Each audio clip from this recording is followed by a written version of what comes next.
Assalamualaikum warahmatullahi wabarakatuh.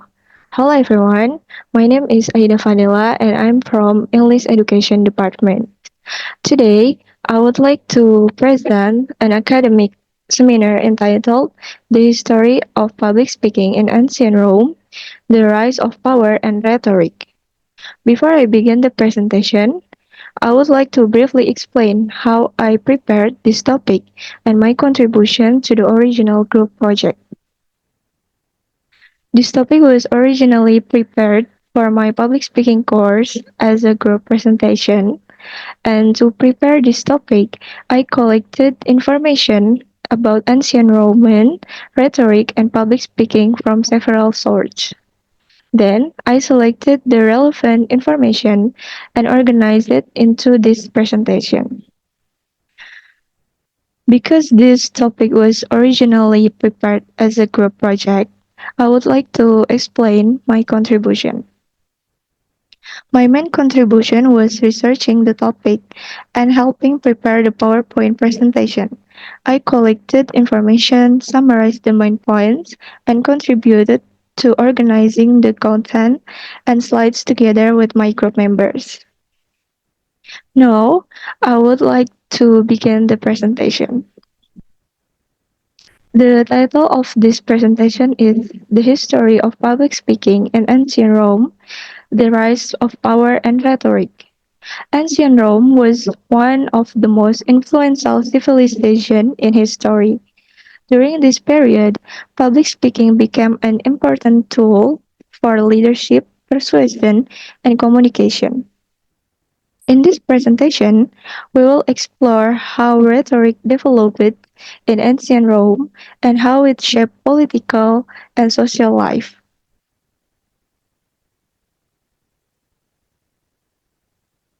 Okay. Public speaking was important in ancient Rome because public speaking played a significant role in ancient Roman society. It was commonly used in politics, courts, and public debates. Roman leaders needed strong speaking skills to persuade citizens and gain public support. For example, politicians often delivered speeches to convince people to support their policies. Roman rhetoric was influenced by ancient Greece. However, the Romans further developed these ideas and applied them to their political and legal system. As a result, rhetoric became an essential skill for politicians, lawyers, and public leaders.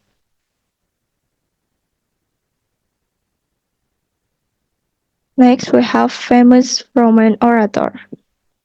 This slide introduced two important figures in Roman rhetoric, Cicero and Quintilian. Cicero was a famous lawyer, politician, and one of the greatest Roman orators. He believed that an effective speaker should be knowledgeable, persuasive, and morally responsible. Quintilian was a teacher of rhetoric who introduced the idea of fair bonus dicendi peritus, the meaning of a good person skilled in speaking. Roman speakers also used three persuasive appeals: ethos, logos, and pathos. Ethos refers to credibility and trustworthiness. For example, people are more likely to believe a speaker who is known as an expert or has a good reputation. Logos refers to logic and reasoning. For example, a speaker may use facts, statistics, or evidence to support an argument.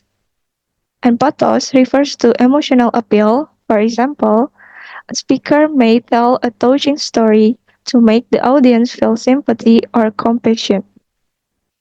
These principles are still widely used in public speaking today. Next, the structure of Roman speech. Roman speeches followed a clear structure. The first part was exordium, which introduced the topic and gained the audience attention. The second part was narratio, which explained the background information. And the third part was the confirmatio, where the speaker presented arguments and supporting evidence. The fourth part was refutatio, which addressed opposing arguments, and last, peroratio served as the conclusion, summarizing the main points and making a final appeal to the audience. This structure helped Roman speakers communicate effectively and persuasively.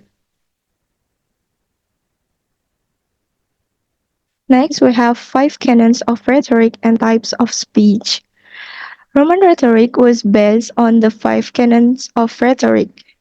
The first is invention, or which involves finding ideas and arguments. The second is arrangement, which focuses on organizing the speech. The third is style, which refers to choosing appropriate language. And the fourth is memory, which involves memorizing the speech. And the fifth is delivery, which focuses on voice control, gestures, and body language.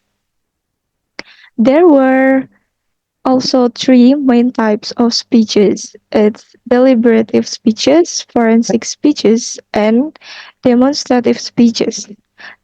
Deliberative speeches discussed future action and a decision.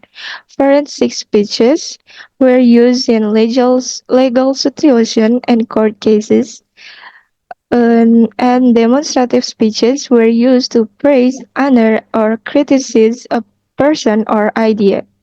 For example, a lawyer defending a client in a court would use a forensic speech. Next, the place of Roman oratory. This slide shows where public speaking usually took place in ancient Rome. One major location was the Roman Forum, where the public discussion and political activities were held. Speeches were also delivered during Senate meetings, where political leaders debated laws and government policies.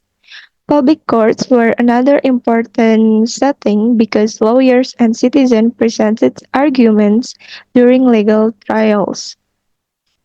This place made public speaking an essential part of Roman society. People with strong speaking skills often gained influence, status, and political power.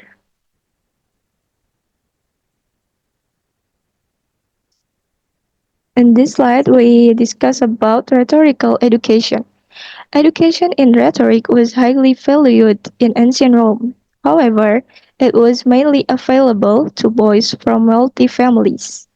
Students were trained through debate practice, memorization exercise, and voice control and gesture management. They also participate in activities such as Vox Populi and Controversia to develop persuasive speaking skills. This education prepared students for future careers as a politician, lawyers, and public leaders. In this slide, we discuss about the conclusion of the history of public speaking in ancient Rome. To conclude, public speaking in ancient Rome was much more than a communication skill. It played an important role in politics, law, and public life. Through rhetoric, Roman speakers were able to persuade audience, defend arguments, and influence society. The techniques developed by Roman orators continue to influence modern public speaking and communication today.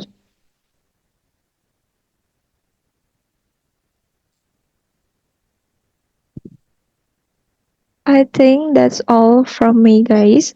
Thank you for your attention, and I hope this presentation has helped you understand the history of public speaking in ancient Rome and its influence on modern communication. I would like to apologize for any mistakes or shortcomings in this presentation. Thank you. Wassalamualaikum warahmatullahi wabarakatuh.